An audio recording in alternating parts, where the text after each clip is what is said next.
Coach L, step-by-step training. If you want to get trained by some of the best in Alabama, you should come here. You'll train legendary people, man. I want to get in the state of Alabama. But let's get here with our making network, man. And Steve from down south, man. One of the big ones here. Doing something special now that they does all things, man. So first off, tell us what Hey, how you know I'm playing? Yeah, same, man. Same. We got to see some good football this morning down in Hoover. It's been good. It's been good, man. Got to see a lot of talent.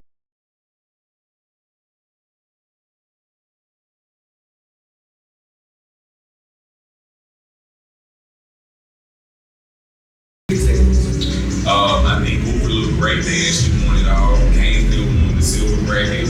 I think we saw some great talent. Benjamin Russell had a receiver out there. Spanish Fort had a great quarterback. There was a lot of great teams. Kentucky came out and played. Arkansas came out and played. So we seen some talent from all throughout the Southeast. I thought that was great to see.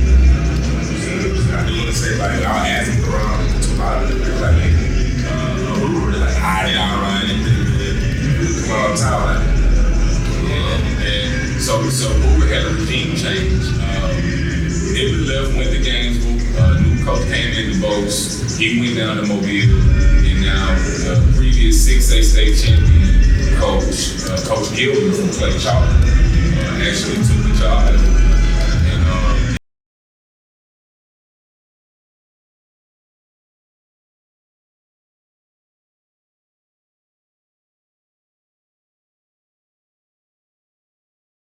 He was close. He was close on a lot of different takes, man. But I really think that he did well. He did well there. And they got some major talent there. Of course, star receiver that's in the state. And Jordan Wilson, that's the obviously James Wilson. He's obviously deep ball, very good. Yeah, I think that was a big surprise. Kentucky to be a running, especially Academy.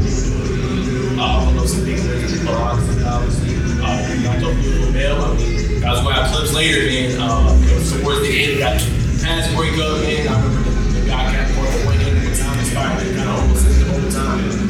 Christian got to get none of that, man. But it's just so cool, man. It's a collection of talent. I'll say this right here, man. I think this is the best 707 tournament in the country that nobody knows about, man.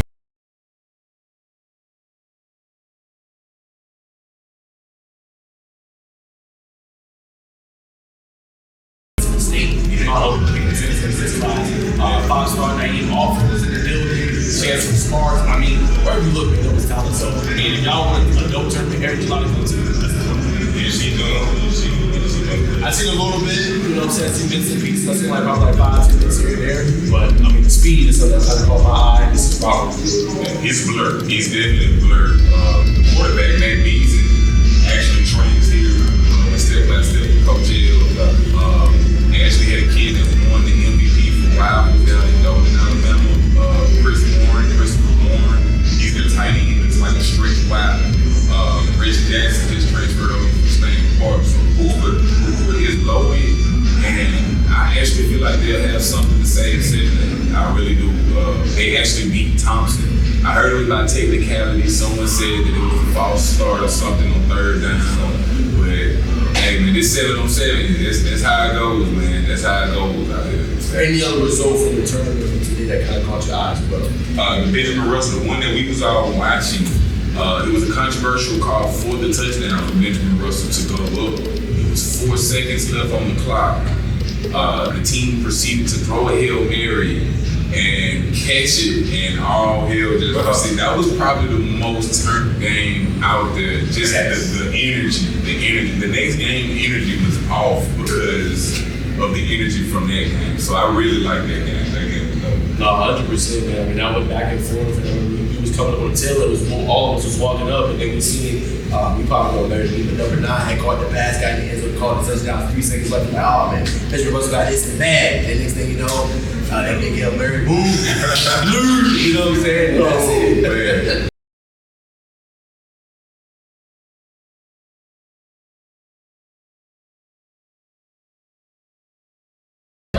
Just, let's start with players. Give us maybe a top 5 or top 10, maybe just players we should watch. Not like the best in the state, State, perhaps, potentially, but we should watch for this upcoming season and then some teams as well. If we're talking Birmingham, Naeem Ford is definitely that guy, and his teammate Jordan Crawford is definitely that guy. If we're talking further down south, KJ Lacey is definitely that guy for Sarah Lynn still, and I feel like they're on a collision course to see each other in the championship. Until proven Fence Pipe Road, I know y'all was there at the 707. Y'all guys look great. Casey Meyer, shout out to you guys. But KJ Lacey is proving to be a top guy. Texas didn't come to Alabama to get him for nothing. So I really like what he does. If we're talking 7A, I'd have to lean more towards this Hoover team. I mean, we was just talking. We want to see the Winston kid. We want to see how Hoover looks. And Thompson is Thompson. Auburn has a great running back now that's taken off. His recruitment is taken off. He might be the best running back in the 26th class here in the state. Auburn has a great team. Central Phoenix City has a great team. They're the defending champs. If we're talking 5A, we like Moody. Down south, we like Viger, Williamson. We also like Eufaula. Some people like Catholic. It's a lot of different talent. And that's kind of why I like the beginning of the season, because we get to see new faces added to this list that we're talking about. So the new faces will come up, and it might be a 2028 that didn't nobody know about, or an upcoming senior that didn't nobody know about. They had that breakaway game to actually elevate himself and put himself on that status. So I really like it. Quick question on the big game, actually, some stuff too. And also shout out to my boy, Julius Lay from Pike Road. I think he was the most underrated quarterback in the state. I see the Davis doing the thing, that's a shout out to you. But what's your thoughts on Central Phoenix? I've done some research on them, and obviously they got Tristan Lyles, who I think they get a special edge rusher. But they're replacing Kim Golden, right? But I know they got Dalen Upshaw, and he's a dog. They got some underrated 26 and 27 guys.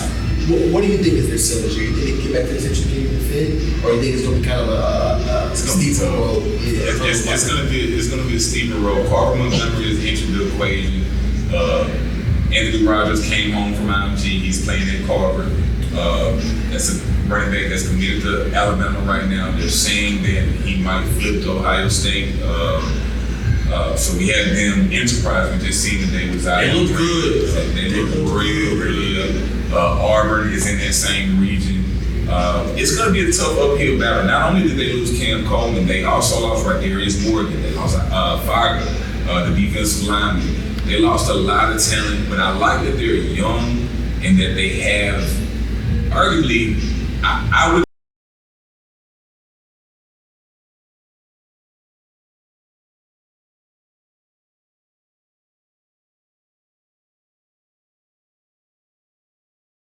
everywhere when he's warm.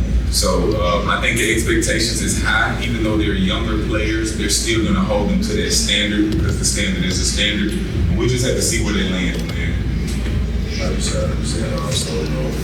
We're from Georgia, so obviously we've been by here since the world kind of. But when it comes to this Florida, we got Georgia, Alabama, it's where you think about it. And wait for the age right now. What's going to collide this season? We have three key matchups. We have Moody and Gainesville, we have Grayson and Thompson, and we have Parker and Carrollton. And I already told y'all my opinion. I think one game could be good, which is the Moody and Gainesville. That game could be good. I think Grayson will put the belt on Thompson, and I think Parker is going to put the belt on Carrollton. Now let's talk about it. We got to talk about that. Put the belts on. I don't know about the belts. That's crazy. They already got two of the best DBs in the country. Yellow Shakes and then obviously Jordan Barney. So I like Parker though. I'm not going to see, because I see him today. Parker's got talent. Yeah. But I think with Carrollton, having the top quarterback, they can run the ball with Kamari Farmer. You know what I mean? He was talking about weeks ago. Defensively, they got a good linebacker. See the game, which got his 3-star. I think I already said it. I'm saying on camera what I told Steve. I think that's going to be a walk-off game. That's just my personal opinion. Hopefully we get it televised. Is it here in Birmingham? It's in Birmingham. It's on ESPN. It's at the projects here in Birmingham. Listen, man, it's gonna be rough.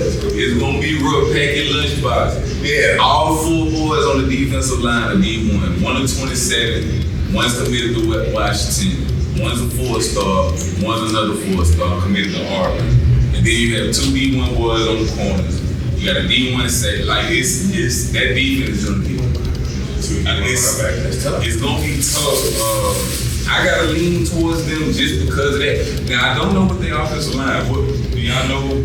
Guy Elwood, former Alabama committee, pretty good. Mateo Wells is another pretty standout one. He don't always get the love, underrated, but two guys that can block themselves up. And he really got a good combine. Okay, those are the two I would say. Okay, if they can keep the ball just fluid coming out of Juju hands, if they can operate like that, I can see it being a good game.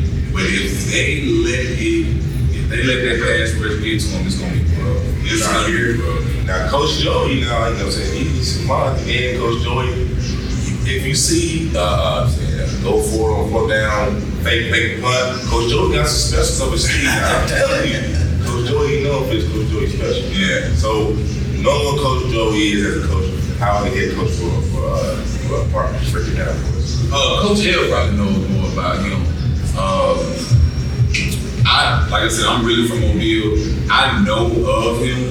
I know they got McGavin from Thompson as the OC now. And Thompson's offense was legit. So I do expect a change. They also got a great wide receiver core, 2 great running backs. So it's going to be tough as far as the points. I just think it's going to be a defensive game. And from what I've seen on film from Carrollton, they run the 3-3 stack type of look.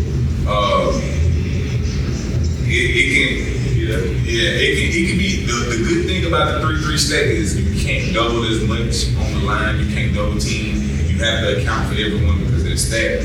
But it'll be interesting to see how they stop the run. You know, especially when you got a 2-headed monster that's going to be coming. Terrence Gannon Jr. He was at Martin Jordan, and he is like that. And then Starks is like that. So it's.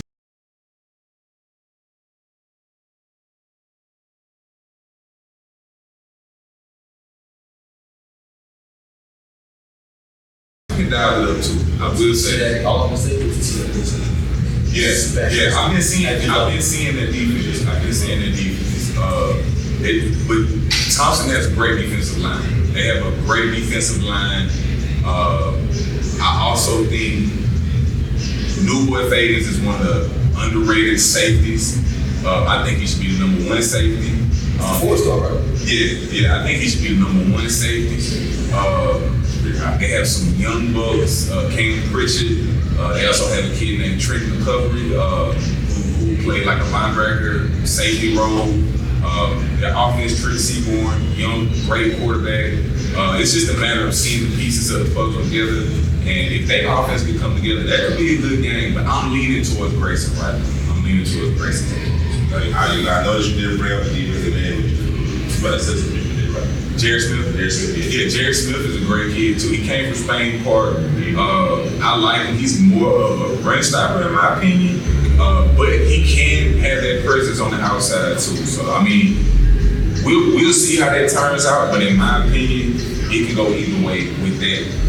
Jared Smith. They also have Nick Austin. They also have Cam Pritchett. So they have a great defensive line too. You know, so it'll be interesting to see how that chess match plays out. And that is the 23rd, if I'm not mistaken. Yeah, that's the 23rd of August. So we're almost ready to win from that game happening. That's crazy. That's probably what we have here right there. But I feel like we talked about Peggy Zachary that that's the other somebody that got to do Ryan Mosley too. Of course, Ryan Mosley. That's not going to I think Peggy is just so more of a to me, it's more of an assassin that probably beat you east to west, it's quick, he's short, obviously it's shorter than beats on, so it's tough to get hands by the short, but I think we can expect that game. Compare us to another strategy. I think the depth will play a role. I know Coach Greg, the DC at Grayson and everything, and I've heard that they got 3 nose guards that's like almost 300 pounds that they all rotate. You know, that type of depth is unheard of. And I don't know if Thompson has that type of depth, but if depth does play a role, Grayson will win that game. Best linebacker too. Yeah, great. Tyler Axton has a great motor. I've seen him multiple times. He's not 6'3", but he's legit. He's legit. That's his one. About 6'2". Gotcha. Let me ask you this, man, to kind of go off a little bit. What's your thoughts on Oxford? I know you got that standout defensive end, obviously. Keenan Gray. Yeah, like what's your thoughts on them over the ones with Keenan in there? They didn't compete at 6A this year. I think this year is a down year for Clay. I think it's a Parker Oxford type of year as far as we come out the north. We do have Parker, Oxford, Muscle Shoals did real good last year. I think it's probably out of them three in the north. And in the south is Sarah Lane and Pike Road, I feel. And probably Benjamin Russell. We just seen Benjamin Russell do real well. So probably them three. So it's three from each way that I feel like can go either way. Let's go back to the hometown. Let's go back to Mobile. Let's go some game, man. I know probably ain't been down in a while, but what team down there do you think? Sarah Lane, that lane, man. You gotta see that lane. You gotta see Sarah Lane, KJ Lacey, CD Gill. It's they show. Then Viga's putting down a lot. Williamson has a bunch of talent down there. St. Paul is produced. AJ McCarron, Coker. They produced a lot of talent. So definitely watch out for St. Paul this year. They have one of the best linebackers in the nation for the 26th class, Anthony Jones. They have a 27 running back. That's going to be real nice. St. Paul Episcopal is definitely going to be a team. And then Phillip Rivers has a son named Gunnar Rivers at St. Michael's. 6'3" already. He's definitely going to be a problem to deal with. He's in 4A. And 4A has another quarterback named Landon Duckworth down there in Jackson, Alabama, who just decommitted from South Carolina. So those two should be a great duel, and they're in the same region, so we'll probably see them twice, once in the regular season, once in the playoffs. I'm definitely going to love to see that too. So now, not to say we all talking, I know you're ready to go somewhere, but now we know all the record, you definitely, you know what I'm saying, it's got a little bit of that Gainesville. You know what I'm saying? So what you think, man? I think Gainesville looks legit, man. They look legit. They handle their business. The young fella, the quarterback, he's throwing the ball great. The kids are getting up. It's a lot of mesh concepts. I've seen a lot of seams running up the middle, a lot of mesh concepts. They have great receivers. The DBs actually played great. The linebackers got upfield well and carried folks out of their zone very well. We've seen a couple interceptions for some linebackers. I think they look good. I think it could be a great game. The trenches is going to determine that game between them and Moody. Moody has a big defensive line, big offensive line. Gainesville has a big offensive line, big defensive line. You know, they got where's he committed that game? Four-star Alex Payne, thinking at UNC. Oh, okay. So that wasn't Duke he committed to? You might be thinking of Tyler Ford. I know he's got a Duke offer. Okay. I thought one of them was committed to Duke or something, but that's defensive lineman. That's what I'm talking about. Yeah. So I know as far as the trenches, I know they have some trench guys down in Gainesville, and that's where to be won. Moody has probably 200-300 pounders. Bailey Abercrombie and Cam Mallory as their defensive tackles. That's going to be hell. And then on top of that, you had Henry Smith, Brock Willis. Their front four is definitely going to bring something. Now I know they have a great offensive tackle over there. They got some young bucks. They got a great center too that I was looking at for Gainesville. So I expect that their trenches. This will be a game won in the trenches. I really feel that way. I really do. Wait. No, you know what I'm saying? How do you feel like Rock has evolved this offseason? He obviously had a monster year last year coming into this season. So sharpening his eye, getting the weight room, eating his Wheaties. Yeah, he's got fat. He's definitely got fat. Man, it's really just trusting the process, man. I bring him here to train in Birmingham. Coach L handles all the logistics. I get out the way on that part. He makes sure that he's situated. He makes sure everything's good. He's dedicated. Coach Gaines hasn't bought into a system over there. So besides that, man, I think he does well. Listening, he's coachable. And hopefully now he just has to learn how to lead. You know, I tell him all the time, you have to be more assertive.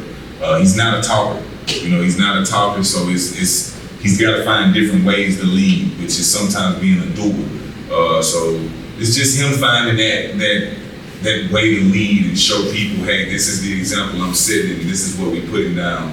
But yeah, he's coming along great. He's coming along. Everybody be like, why you don't post him like this? I'm a firm believer in do something and then I'll post, you know. So I try not to be as biased when it comes to him. I try to show everyone the same amount of love. And when he does something good, I do repost it, but I'll never be biased and just be like, he's the greatest ever, you know. So I'm probably harder on him than anybody because he has to really prove it for me to post it, you know. But yeah. Sure. And then we also talked about Moody. Said Moody, they open to all the media. It's different down here, man. They let people in. They letting them in. They trying to let them in. You clowning. If I had to say anything, I think it's harder to get in some games towards this way. Like Hoover, it's hard to get in some Hoover games. You know, Thompson too. I heard Thompson charged. You know, so it just depends. It really just depends. But yeah, I like the way that they do it. I do like when a facility lets you have access, you know, to their boys, because you're trying to give them a spotlight. That's all I'm trying to do, man. Give them exposure, get them out there. Yeah. It ain't about us, you know, it's about the kid. We're trying to help them on their journey. Yeah. Let's throw it to you, man, as we kind of come towards the close with the pod. What questions you got for us? And this side you want on Georgia, a question you want to ask them? Okay. First thing I want to ask, how do you guys feel about padded camps? Because I think you guys get 2 padded camps or something per program. How do you guys feel that they give this? Do you feel like that gives you guys advantages coming into the season? Because I know y'all season starts before ours. So do y'all feel like that gives y'all an advantage? Well, let's start with you just went to it. I think so. I think in times you can put the pads on, you know, so you get in the field, you kind of getting that they're already dog, but they just getting leash, you know what I'm saying? On a long road, so to speak. So I feel like anytime you put the pads on, especially going up against other schools, it kind of gets things going. Coach will be back with you, we need to tweak this, or we need to see how this look. You know what I'm saying? This is a good dress rehearsal before the real thing. So for anybody, I think this is good. And you guys get spring and the fall, correct? Yes. So you get the option to have both. Talk about spring scrimmage and fall. Yes, so you can have spring scrimmage and a jamboree. That's amazing. We're trying to get something similar to this in Alabama because we don't, you know, you can only have one padded camp. No, you can't have no padded camps. But you can only get one spring and one fall. I think that changed, you know. Yeah. So we're definitely advocating. I don't know. That's above my pay grade. But now, besides that, man, I got Coach L here, and I'd love for y'all to talk to him so he can just tell y'all what he brings to Birmingham and what he brings, not just to Birmingham, but he has kids coming down from Muscle Shoals all the way from Phoenix City. So I'd love for y'all to just talk to him for a little second, man. I'm gonna let him take my seat. So, what's going on? As we said to start the pod, man, Coach L step-by-step training. If you want to come down to Alabama and get the best training, make sure you come here, man. We appreciate him allowing us to do the pod here today, man. But do a little intro and talk about everything that you do. Man, I'm Coach L, CEO of Step-by-Step Sports Training. God has blessed me to be able to help over 600 kids sign D1 scholarships in all sports, ladies sports, men's sports, track and field, everything, man. So I'm a former collegiate athlete, finished at Jacksonville State University, went to Hueytown High School, played with James my senior year, he was a freshman. I've been able to train a lot of NFL guys, a lot of college guys. And my heart goes to all of them, but the biggest thing for me is I like to take a kid who has nothing and, you know, watch this seed grow, water it and watch it grow, you know. So that's what we're doing here in Birmingham, man. We're a one-stop shop. We take more of a holistic approach to the training and development, making sure that you balance on and off the field. You know, because one day football is going to end and you don't determine when it ends. You know, when it ends, you got to be able to stand on your own 2 feet as a man or a young lady and be able to, you know, take those qualities and things that you learn throughout sports and be able to implement them in your life. You know what I'm saying? So for you, Coach, where did this kind of, you know, start from? Give us kind of like where did this idea, I mean, I'm saying you were a former collegiate athlete at Jacksonville State. Where did this kind of come from when you just wanted to make a difference for these kids in the community? I just recently talked about this. I don't really talk about it much, but I know it can impact people. When I was in college, I was playing against Walford. I tore my ACL, MCL, meniscus in my left knee. And I had never sustained an injury outside of a bruise, an ankle bruise, shin, I coach tell us rub something on and get back up. You know what I'm saying? Don't lay down on the field. When I tore my knee up, I went back for surgery like 9 in the morning. And I woke up like 7 hours later with a tube the size of my index finger inside of my knee. My heart had stopped twice during surgery. So to bring it back. And at that point, I was like, man, I want to be a physical therapist. I want to be, a fireman or something. I know I just want to help people. And throughout that process, one of my best friends ended up losing his life. He was able to go play baseball at Alabama A&M, ended up losing his life. But the day before that, he said, man, the reason why God let you leave is because you got a big time impact that you can leave on this world. And I was just like, yeah, what up? You know what I'm saying? I'm like, I don't know that I'm playing football. But what I did was I was talking to my barber. My barber been coming here for like 16 years, like a big brother to me. And I was sitting in this chair and I said, man, I'm gonna mentor kids. I said, nah, I'm gonna train kids. I said, if I put mentor on the top of the building, anybody gonna show up with little kids getting in trouble that's probably living with their grandparents, you know what I'm saying? I said, man, so I'm gonna use training as a way to be able to mentor and develop the youth. And with me having 3 kids, I said, man, I can't parent everybody else's kid. But if I can make sure I'm developing them and they're still in different qualities in them, I can make sure when my kids go out into the community, yeah, I may not have raised you, but I've touched you and impact you in some form or fashion where you respect my kids, but at the same time, you can carry yourself somewhat like my kids do. So that's what it was about for me. I was training at the YMCA. My son was 3. I had a kid now that's with me now. He's 11. He was 3 at the time. I would pick him up in his car seat. His dad was battling cancer. And he was like, man, I can't train my son. And I made every excuse that I couldn't train. And God just kept giving me open windows to be able to do so. And I trained Trey. He was the original stepper. They came in with it a long time ago. It was like, man, I'm a certified baby stepper. Yeah. So I'm a certified baby stepper. I said, so we got big steppers and little steppers. So I mean, that stepper came out in a song a couple of years back, and now everybody's stepping on something. So we got shirts around here stepping on business. Yeah. You know what I'm saying? So stepping with purpose. So that's pretty much how I got started. Got you. And then today, obviously, you had something. Just talk about some of the guys you were training today. Kind of what was they working on this Saturday? Yeah, so on Saturdays, we got a full load. A lot of the guys got loads throughout the week that they're working on. So on Saturdays, we start off with a yoga session in the morning. We have yoga, we have a mobility class. We go straight into O-line. O-line guys come in to work. We have wide receivers like Kentrell Davis, big time wide receiver, probably #1 ranked receiver in the 26 class in the state of Alabama. We have guys like that come in and work. Like he mentioned, Terrence Gaines. Terrence Gaines was in the 707 thing today when we was on a call talking about what was going on. He was doing well. That's a sleeper. Every year's a sleeper that come out of each state. You know what I'm saying? Like in that position, when we talk about offensive guys, the guy that works for 1,600 yards with nothing would have been one of Jordan, other than the quarterback. Man, you look at him with a star-studded offensive line and guys who nobody know about yet. You don't find 10 players that like to block.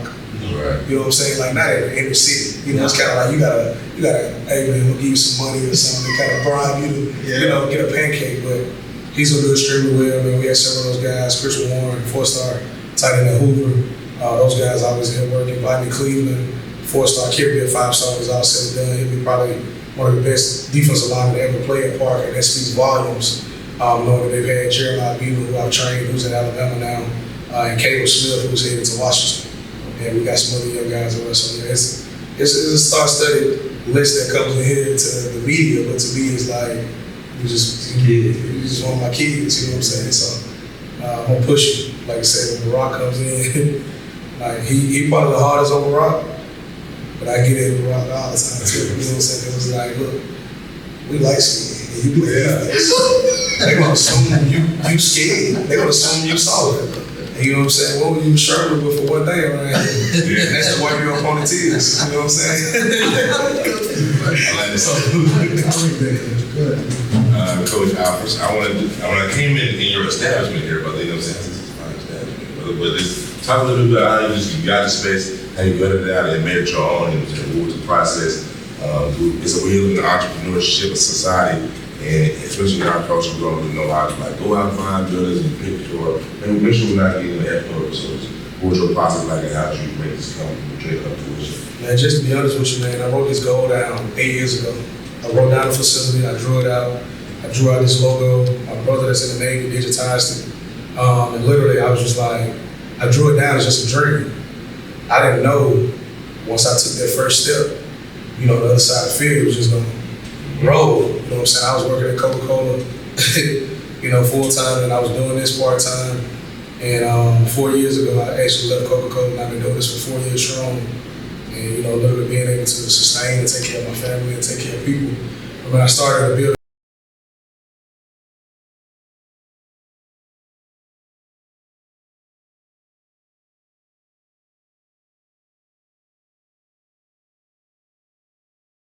where my last name and my dad was known for the streets. And I was just like, man, I want to leave this last name with a brighter light on it than what I grew up around. Now, we were respected in that area, but at the same time, it's respected because of fear. And there's some people that look at the illegal things that went on as like, that ain't real respect. I want natural respect for doing something positive for the community, man. So I got in there, man, and I took my own blood, sweat, and tears and painted the building by myself, scraped the mold, put all kind of stuff on it, killed, make sure the mold would come back through. Man, and it was tough to leave that building. And man, literally a week ago last year, it's been a 4 year we've been in this facility. 841 is a company that had baseball, and they focused on baseball. They came to build this beautiful facility. And a guy named Miles McKee, who's actually a strength coach at Parker, he's one of the city pastors for the city of Birmingham, without one of the biggest churches in Birmingham. He came to me and was like, look, man, we got people come in, but like, we ain't filling this place up. And he was like, man, before we let this place, risk closing, we want you to come in and partner with us and be able to run your facility, your training in the facility.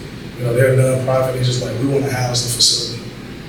And we just want to make sure that everything building-wise is what it needs to be so you can just do your thing. And man, it was just a blessing, man. I walked in and, they said a number to take over everything. And I was just like, nah. You know what I'm saying? And a lot of times you walk in and look at a beautiful space like this, and you look at your account and you go, yeah, I can do it. But you have to realize that like it's things that come with a space like this. It's things that come with being able to, entrepreneurship, being able to have a cushion. You know what I'm saying? One thing I learned from trial and error, man, and I won't be ashamed to tell people, man, like I remember working at Coca-Cola, having step by step, and they repo my truck. You know what I'm saying? I remember that. And certain things happen in entrepreneurship where, it's supposed to happen. And when those things happen, you got a choice. Either learn from it, or you keep making the same mistake. And man, I remember that day sitting on the floor crying, and you gotta go to work and call me mom and dad, can I borrow $1,200? You know what I'm saying? I had the option to go do something negative, or do something positive. And man, I was flipping 15 other group sessions for the whole weekend and made like double what I owe my mom back. So that was just a key sign to me that I can get my truck back. And I can sustain by doing the right thing. You know what I'm saying? So my journey is not my journey. My journey is my story. You know what I'm saying? The story that I have, I gotta be able to share to these kids because whether you're a running back and you struggling to find a hole, or whether you're a defensive lineman and you taking on a double team, I've experienced some form of adversity where I can connect this to real life and connect this to training to help you develop mentally so that when you execute on the field. You said something in the beginning that really spoke to me, I'm sure everybody in the room is coming from a family that has a different name, right? Yeah. It takes a lot of inner work to get beyond that. And in that process, you got different family members, people that can be like, man.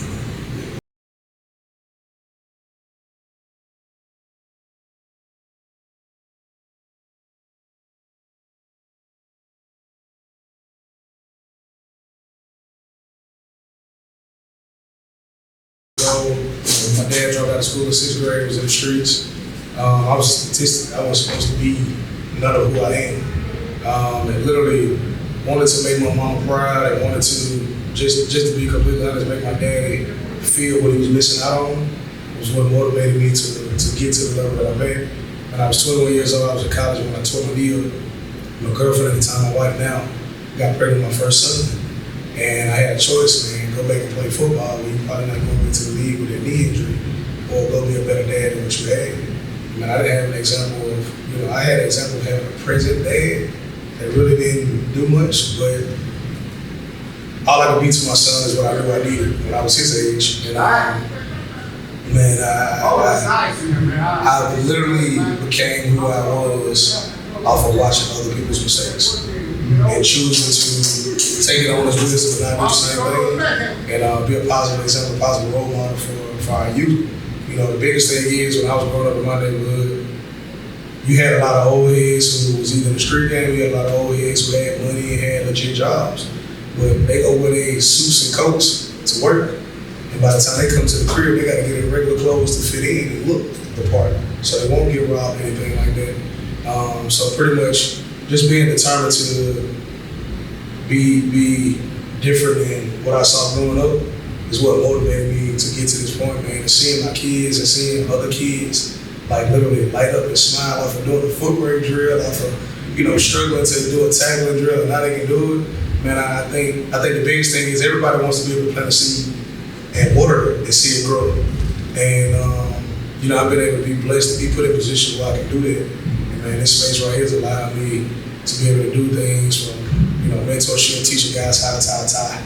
You know, bringing professionals to come in and you work at a bank or you work at a gas station, or you work on the dump truck. I want you to come in.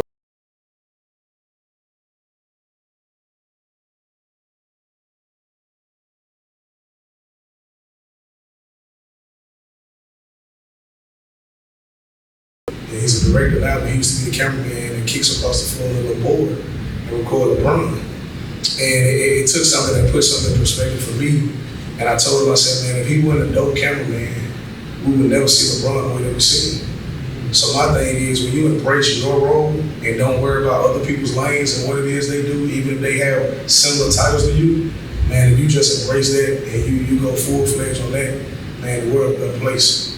You know what I'm saying? So pretty much what gave me to get to that point, man. I'm just saying, before I pass it up now, I just want you to get scared to, I know it's a world full of trainers these days, which is for a good reason, in my opinion. You know, but in coming to the game, pricing, you know what I'm saying, how they start out pricing the game, like you said, $50 a session, that got you, you know what I'm saying, over 100. So this, you know what I'm saying, this early on, for somebody's starting day one and coming out of college, or maybe they're trained themselves, they decent, they got a couple kids that they train free, how do they scale? When it comes to skill, man, you gotta know your worth. But before you think about your worth, you gotta know your market. Your market may not match your worth. So you gotta be willing to serve and adjust to the market. You know what I'm saying? Because of my area expertise, being an athlete, playing all kind of different positions growing up, man, I knew I could teach anything. I just switched on the knife. But at the same time, I had to adjust to my market. You know, even to this day, you know, kids come in and it's $40 for a group session. And it's like, but you coming into a world-class facility that's literally the biggest facility in this region. You know what I'm saying? Outside of, I think, like, it might be a spot in Houston that's almost this side, but we got 24,000 square feet, basketball, gym, regulation, everything. And I tell people all the time, like, when you try to adjust, don't adjust to what you think you're supposed to adjust to. Man, just adjust based upon, you know, how you see the flow is going.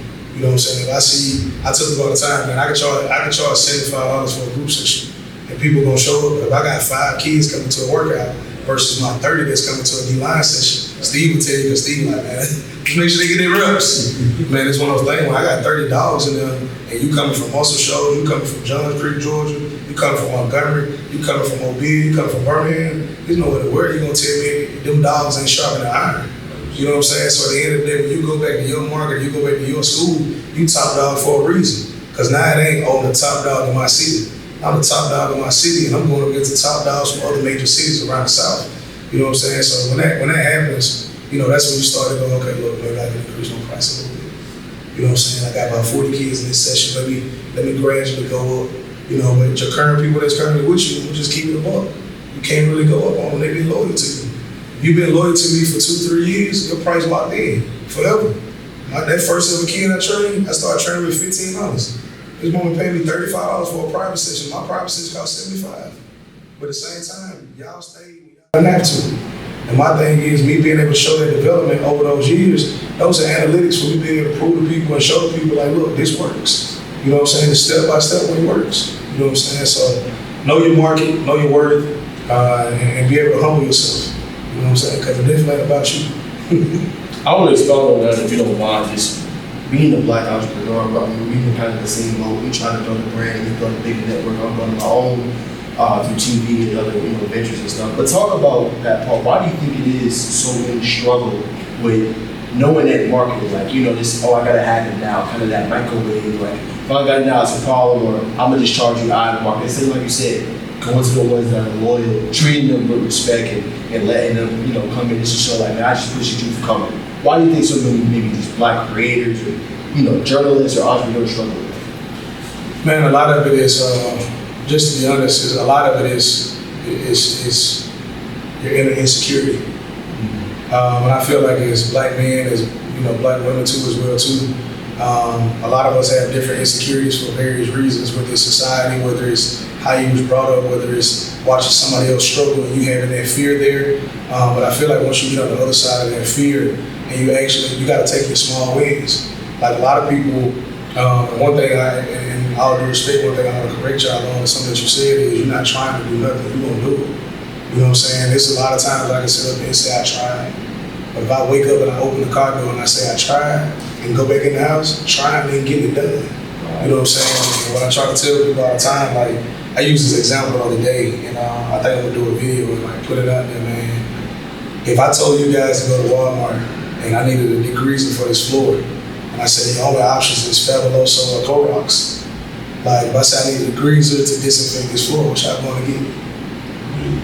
Clorox, right? Yeah, All right, but if I take that label and put Fabuloso on the Clorox, and then put the other label on the other one, and I said I need you to go get something, what you gonna get? Fabuloso. People invest and pay for things where they see purpose. They don't care about the name, they don't care about the logo, they don't care about it, they care about your purpose. If they can't see your purpose through your eyes and through your mission and what you're doing, they don't want to invest in it. You know what I'm saying? Like, and as a black entrepreneur, man, you gotta make sure it's your purpose. You can't just be out here doing stuff just to do it. You know what I'm saying? A lot of times that's what we do, bro. Let me sell some t-shirts and see how they rock. But if it don't work, I'll do something else. You practicing bad habits. If I tell a quarterback to go back there and 3-step drop 3 straight times and I let him do it wrong 3 straight times and think he's gonna get out there on the field and not create a bad habit, that is wrong. So if I'm creating bad habits of failure or not sticking to something, that's when you're not seeing a high percentage of success. You know what I'm saying? So I think the biggest thing here is being able to pray about something, being able to write down the pros and cons of something, and understanding your gifts. A lot of times we don't understand our gift. We be like, I like doing this, but do this mean that's something that you'll do when the money ain't coming? It's days when I did stuff at that office. It's coming up a year now. I'm looking at the books and I'm just like, all right, bro, I went from 5 employees to 15. So on my end, profit-wise, I'm still at the same thing. What I got to be willing to say is, all right, I'm still at the same thing, but I ain't gonna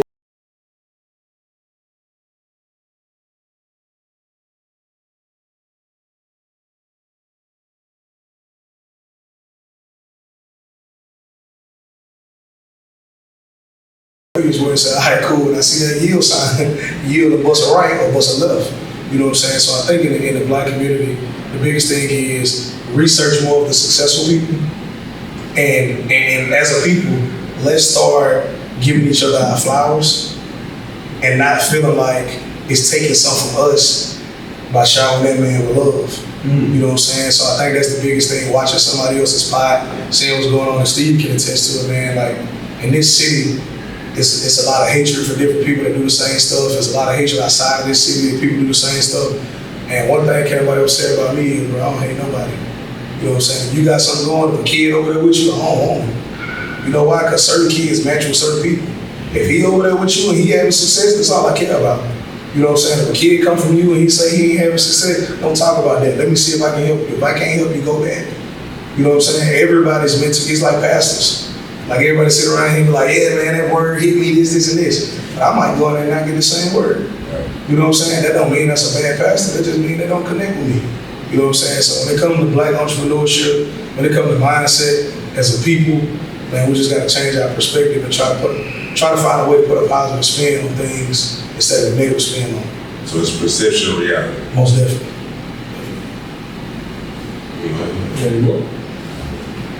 Well, last one, man, we'll shut it down, man. So we talk about black entrepreneurship, we talk a little bit about your story, which we greatly appreciate. Well, what you're building, what's kind of your take on the media that maybe here in the state of Alabama? maybe like creators, guys that are going to the games, maybe like touchdown out. Now, what's your take on the media and just overall everything? Man, just to be honest with you, I have a great relationship with the media across the state of Alabama. And I think the biggest thing is I let things happen organically. I met Steve that way. You know what I'm saying? I met Halter, I met several other guys.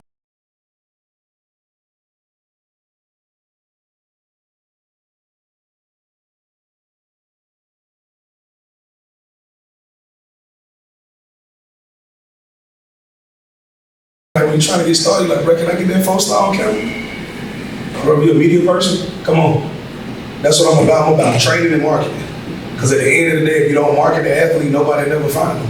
You know what I'm saying? Like literally, a lot of my athletes have become 4 stars and 5 stars on marketing. And it's me literally pushing. Hey, put this content out. Push this out. Don't post this. Don't post that. You know, so the media part in the state of Alabama is growing. I think the biggest thing is we got to be careful how we put out media, because I think some media people don't understand that when you put out certain content, because I'm a trainer and I'm a developer, you're a visionary. So as a visionary, you got to think like a trainer. If I put out a video of a kid with decent footwork when he's in the 9th grade and not elite footwork, when they roll back around in 11th grade, they come out for the rankings, you wondering why, nah, bro, I've been telling folks he's a 4-star. He's not a 4-star because of that film when he's in the 9th grade. My best friend is Freddie Rose, the head coach.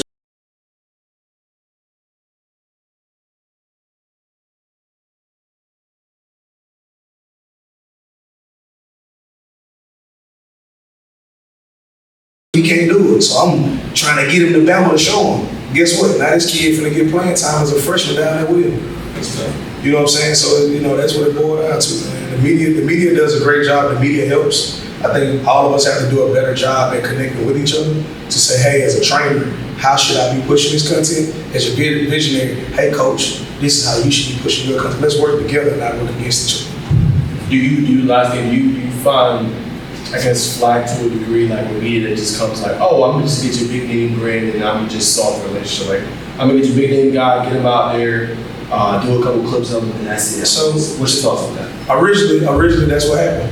And this ain't no shot, but I'm being transparent. So I think if a person don't respect me being transparent, that's on them. Justice Smith, a good dude from Touchdown, Alabama. But of course, the reason why he came to me and that Touchdown, Alabama came to me because I had big names. But what happened was when they saw those big names and they went back through my stuff and saw those big names of guys that I had been trying to send to them, bro, now they do a great job. But literally when I send them somebody, they like, bro, L ain't gonna send us nobody that ain't legit. Right. You know, so now they created a storyline from 9th grade to when they blow up. And now they pushing content and they able to say, man, I was the first person to capture this kid in the training session with Coach F. That's what I want for the media.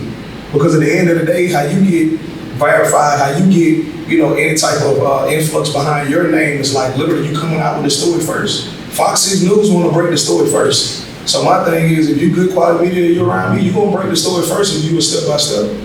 So if you're against us, if you're not working with us, well, you're gonna be last to the story.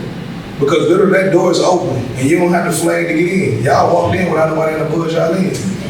So like literally, you want to walk in here, you want to record, hey, bet. Guess what? Ain't no price tag attached to it. There's other facilities that do that. Ain't no price tag attached to it. You know why? Because at the end of the day, if you putting out content about these kids, you're doing us a favor. You know what I'm saying? Like it has to be.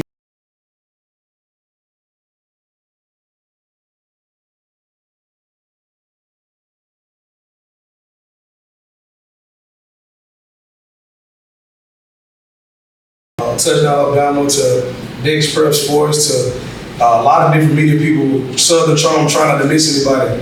But y'all show love, man, and y'all keep showing love to me because y'all the reason why these kids are being seen. The trust I have with these college coaches. When they see me tag y'all stuff, now college coaches are following y'all content. They call and asking who is down south, and I'm like, bro, that's Barack brother. They like, hey, let's follow him. You know what I'm saying? Now they follow him because it's Barack brother, but once they see the content that he pushes, the under the radar guys, now we got the bait to get you there. Now we got the meat for you to eat out the bone. You know what I'm saying? That's what it's about, man. In closing, any questions or any closing comments or questions you have maybe for me and a big close out?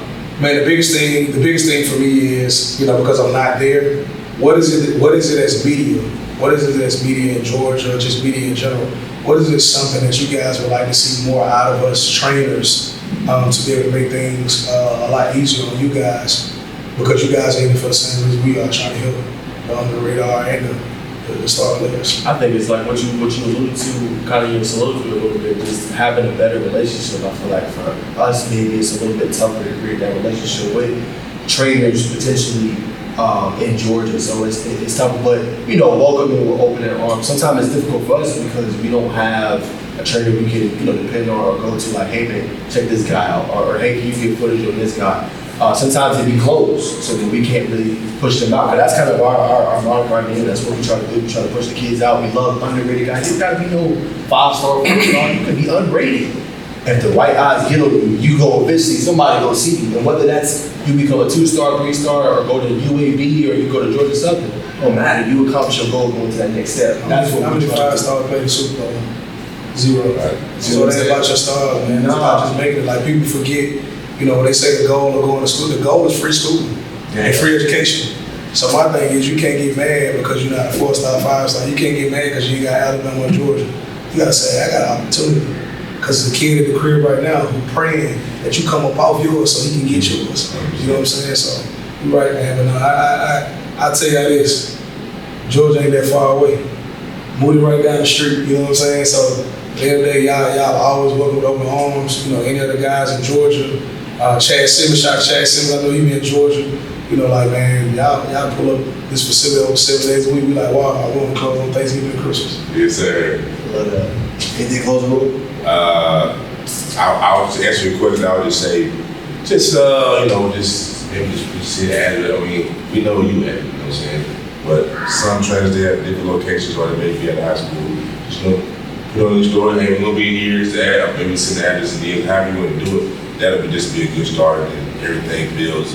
Nothing happens overnight. It's like a oak seed, but before we let you go, man, obviously you're a trainer.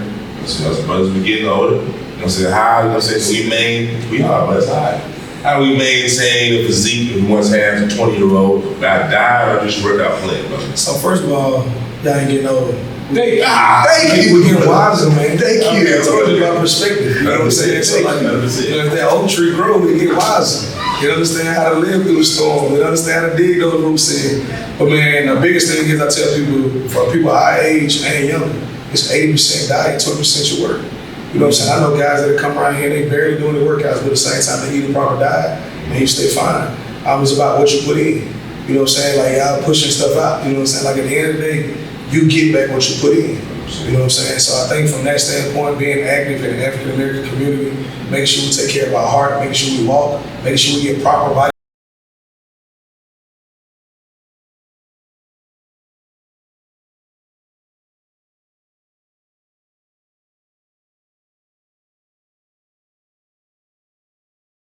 It's cool when you're out there in the summer and doing all that, but at the same time, you're washing out all the electrolytes in your body. Like, you pushing out all the good bacteria and stuff that's inside of your body to help your organs fight. So when people tell you a gallon of water, man, go research it for real. Don't just listen to what people tell you. At the end of the day, go research it for yourself. Go study it for yourself, and at the same time, too, when it comes to diets, man, look at your blood type. Everybody ain't supposed to be vegan.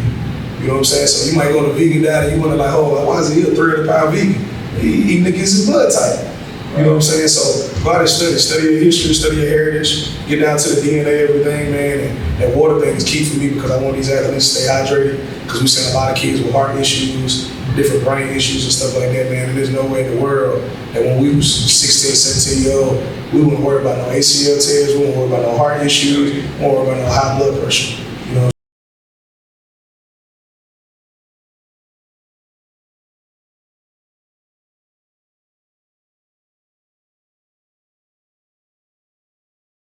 What would you do other than this water? Fruits. So that's why I said big push on the fruits. You know what I'm saying? So the juicing is good for you. You know, because when people hydrate and stuff like that, you can buy Minute Maid juice, whatever. But when you talk about like juicing and stuff, watermelon, stuff like that, that's for cutting. Watermelon and blueberries is for cutting. You know what I'm saying? Chicken breast is for cutting, like lean. You know what I'm saying? When you talk steak, that's bulky. When you talk about eggs, it's bulky. You know, so when women sit there boiling eggs, I'm like, yeah, girl, I ate 2 eggs and some turkey bacon, baby, you still gonna gain weight because you telling your body to bulk. You know what I'm saying? So that's the stuff I said you just gotta research, man. Like, as a trainer, the trainer I am, I don't teach nothing I ain't went out there and did. Did I play D-line in college? No. Like I said, that D-line rules, like I did every D-line drill and Steve team. Them boys ain't messing with me when it comes to the cross chop and none of that. You know what I'm saying? So, nah, man, that's the biggest thing when it comes to the nutrition part and being able to stay fit. You know, because if you're not fit mentally and inside, you gonna be able to accomplish nothing. You know what I'm saying?